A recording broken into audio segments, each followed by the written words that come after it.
했어요. 네. 아시죠? 이 강등해 하는 건데 이거 가능합니까?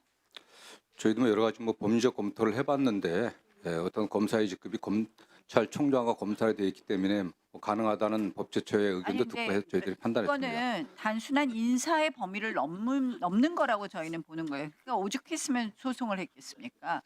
자, 어쨌든 대전 고검으로 보낸 이유가 뭡니까? 8시간 근무가 안 지켜. 뭐 어쨌든 그 인사권자의 어떤 뭐 재량의 범위라고 저는 생각을 하고 있고요. 네네네. 아니 지금 보면은 재량의 범위를 넘는 것이 이게 대검 검사급 검사 따로 인사하는 거 아닙니까? 대검 검사급 인사 따로 분류돼 있죠. 저는 뭐 그게 거기에 지금 그 보직 규정이지 거기에 꼭 지속된다고 보지는 않습니다. 저는요. 지금 검찰청법 28조를 봐도 그렇고 검찰청법 30조를 봐도 그렇고 이게 지금 검찰청법 30조 보니까 고검 검사 등의 임용 자격에 대해서 28조에 해당하는 검사, 대검 검사급을 제외한이라고 되어 있단 말이에요. 정유미 검사 대검 검사급 맞죠? 예, 맞습니다. 그런데 이 저는 뭐 고검 검사에다가 임용을 저는 뭐 그 하면 10년, 이건 7년은 당연히 뭐 최소한의 경력이라고 생각합니다. 네네. 저는 이거 뭐 소송 들어갔으니까 소송 결과가 예, 예. 나오겠지만 저는 소송에서 패소한다고 봅니다. 어쨌든 법무부 뭐 장관께서 패소한다고 보고요.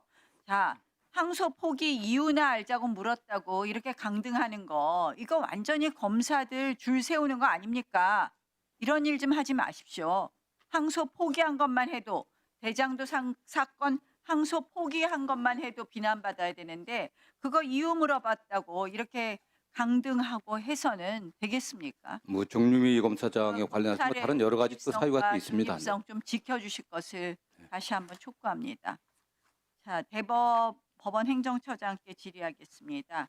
예, 지금 법원 행정처에서 오늘 전담 재판부, 국가적 중요 사건에 대한 전담 재판부 설치 뭐 예규를 만들어서 예, 고법부터는 지금 이 내란 전담 재판부를 만들고 그걸 무작위 배당으로 하고 그리고 거기에 무조건 다 사건 몰아주겠다 이렇게 얘기하시는 거죠. 말씀을 그래서 드릴까요? 예, 예, 뭐 결국은 이 목적은 신속하게 하겠다 이런 걸로 이해하면 이 되겠습니까? 답변하겠습니다.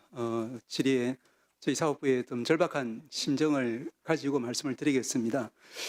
저희들이 이제 12월에 들어서 또 물론 그 전부터였긴 했지만 이제 법원장 회의라든지 또 전법대 회의라든지 그리고 3일간의 거친 공청회에서 여러 가지 의견을 들었습니다. 내란 재판부법에 대해서는 한결같이 위헌성을 지적하면서도 왜 이 사건이 1년 가까이 넘도록 신속하고 공정하게 재판이 이제 결론이 나지 않는지에 대한 여러 가지 질책도 있었습니다. 저희들은 역사적인 책임감을 가지고 그 질책이 뜻하는 바 그러면서도 그분들이 요구하는 것이 이제 여기 대해서 사업부도 무슨 대책을 내야 될 것이 아니냐 이런 지적들을 했습니다. 그 방향성은 저희들 생각에는 두 가지라고 생각합니다.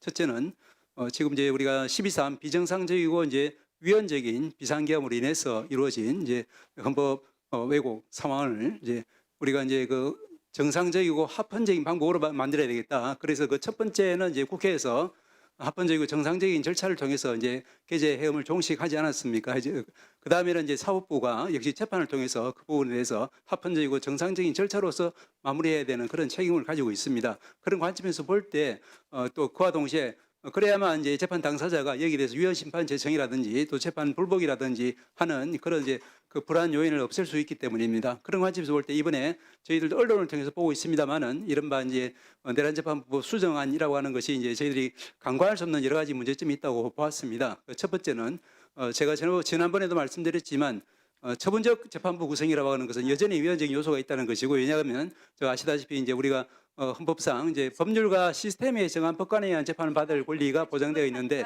그러지 못하다는 점이고 네. 두 분 계속적으로 말씀을 좀 드리면 안 아니 되겠습니까? 조금 이따 말씀하세요. 저는 30초 지나면 마이크가 꺼집니다. 계속 마이크를 하실 수 있지만 저는 지금 이 뭐 이제 법원에서 뭐 궁여지책으로 이걸 만드셨는데요. 어쨌든 그렇게 해서 신속하게 한다면 뭐 민주당이 굳이 내란 전담 재판부법을 이 강행 통과할 이유가 있을까 하는 생각입니다. 민주당이 그동안 요구한 것이 신속하게 해달라는 것인데 이것을 계속해서 강행 통과한다는 것은 여전히 아무리 수정해도 처분적 법률이라서 저는 위헌이라고 보고요. 그렇다면 결국은 사법부를 압박하는 거다. 네, 1분 드리세요. 네, 마이크 더 드리세요. 네. 사법부를 압박해서 무조건 유죄 써라 이렇게밖에 보이지 않습니다. 그래서 저는 이 부분에 대해서 이 뭐 사실은 법원행정처가 이렇게 한다고 해서 민주당이 안 하겠느냐 하는 그런 의문이 들지만 이쯤에서 민주당이 멈추는 것이 저는 대한민국 헌법을 위해 지키는 면에서 바람직하지 않느냐 이렇게 생각을 합니다.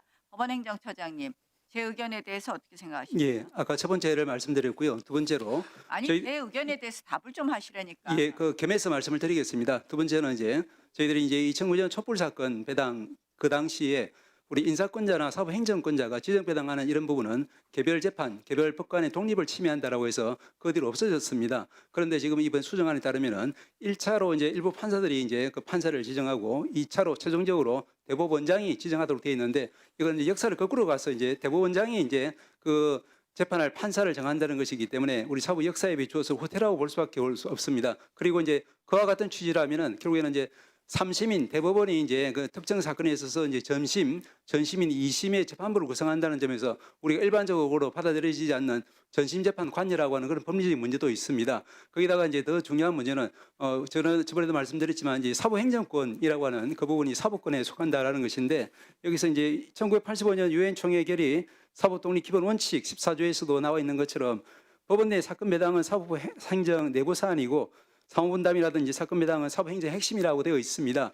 이것이 이제 입법부에서 대체해버리는 셈이 되니까 이 부분에 대한 위헌 논란도 여전히 수반될 수밖에 없다는 점을 말씀드리고 다섯 번째가 저 현실적으로 중요한 부분입니다만은 지금 이제 이렇게 위헌적인 어떤 논란이 있는 상황에서 과연 그러면 이제 그 지난번에 전법대 결의에서도 이제 내란 재판부법에 대해서는 그것이 이제 위헌 소지가 있다 그리고 우려가 크다라는 말씀을 하지 않았습니까? 그러면은 전법대에서 과연 여기에 대해서 참여를 해서 추진할 것인지 마찬가지로 이제 법원장 회의에서도 전국 판사들의 목소리를 전해줬는데 똑같은 이야기입니다만은 그분들이 참여해서 추진권을 행사할지 또 이걸 받아가지고 그럼 대법관 회의에서나 대법원장이 권한을 행사할지 그것이 이제 제대로 되지 않으면은 결국에는 절차적인 문제 때문에 이 재판이 장기간 중단될 수밖에 없는 그런 상황이 생기는데 그 피해는 저 전체 우리 국민들에게 돌아갈 수밖에 없습니다. 마지막으로 대안이 있다는 겁니다. 대안이 이번에 오늘 우리 대법원에서 예규를 만든 것처럼 이 대안은 이제 위헌성을 제거한 수정안이라고 보시면 될 것 같습니다.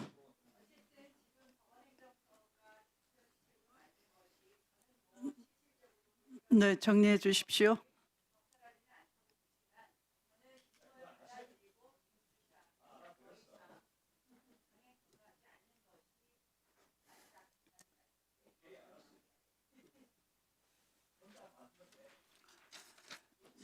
네, 또 질의하실 위원님.